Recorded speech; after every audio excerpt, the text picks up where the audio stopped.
नमस्कार, मैं खुशी और आप देख रहे हैं अपना राष्ट्रीय न्यूज। परिवार का मुखिया पीएम मोदी के इंडिया गठबंधन पर मुजरा।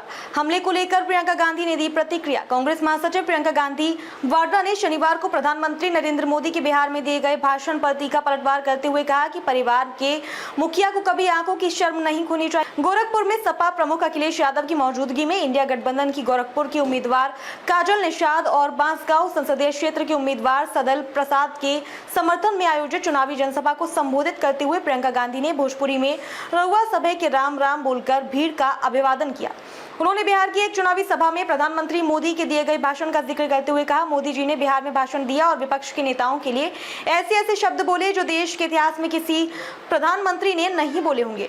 कांग्रेस महासचिव ने प्रसिद्ध संत बाबा गोरखनाथ की एक रचना मन में रहेबा भेद न करेबा बोलबा अमृतवाणी सुनाते हुए कहा, पीएम पद का पूरा देश आदर करता है, हम भी आदर करते हैं। उन्होंने जनता से सवाल करते हुए कहा, आपकी आस्था आपकी आशाएं मोदी जी से एक समय से जुड़ी थी, लेकिन क्या प्रधानमंत्री की जिम्मेदारी नहीं बनती कि वह पद की गरिमा रखे, पद की मर्यादा रखे।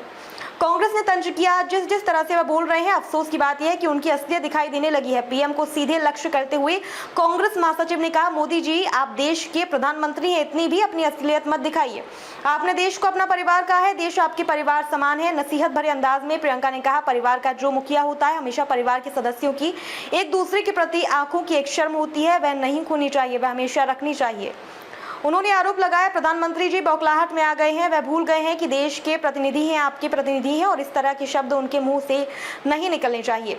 इससे पहले दिन में पटना की एक चुनावी रैली में प्रधानमंत्री नरेंद्र मोदी ने विपक्षी गठबंधन इंडिया पर तीखा हमला किया और उस पर मुस्लिम वोट बैंक के लिए गुलामी और मुजरा करने का आरोप लगाया। प्रधानमंत्री ने पाटलिपुत्र लोकसभा क्षेत्र में एक रैली में विपक्ष पर तीखा हमला करते हुए कहा, बिहार वह भूमि है जिसने सामाजिक न्याय की लड़ाई को एक नई दिशा दी है। मैं इसकी धरती पर ये घोषणा करना चाहता हूँ कि मैं SC ST और OBC के अधिकारों को लूटने और उन्हें मुसलमानों को देने की इंडिया गठबंधन की योजनाओं को विफल कर दूंगा। वह गुलाम बने रह सकते हैं और अपने वोट बैंक को खुश करने के लिए मुजरा कर सकते हैं। प्रियंका गांधी ने कहा, यह महात्मा बुद्ध, संत कबीर, गुरु मत्स्येंद्र नाथ, गुरु गोरखनाथ की धरती है और यहाँ आकर मुझे बहुत गर्व महसूस हो रहा है। ये धरती एक पवित्र धरती है, हमेशा यहाँ से प्रेम, न्याय, सद्भाव का संदेश पूरा देश में गया है। यही हमारे समाज, हमारी संस्कृति का आधार है और यही हमारे देश के लोकतंत्र की नींव है। कांग्रेस महासचिव ने दावा किया कि देश में आज 70 करोड़ लोग बेरोजगार हैं और 45 साल में सबसे ज्यादा आज देश में बेरोजगारी है, ये सबसे बड़ी समस्या है। कांग्रेस महासचिव ने पूछा, क्या मोदी जी के मुंह से आपने बेरोजगार शब्द सुना है? क्या अब वह समय आ गया है कि प्रधानमंत्री मोदी जी बताया जाए कि बेरोजगारी क्या होती है? गोरखपुर और बांसगांव में 7वें चरण में 1 जून को मतदान होगा। अब तक के लिए बस इतना ही, फिर होगी आपसे मुलाकात ऐसी ही एक और खबर के साथ। तब तक के लिए नमस्कार और देखते रहिए अपना राष्ट्रीय न्यूज।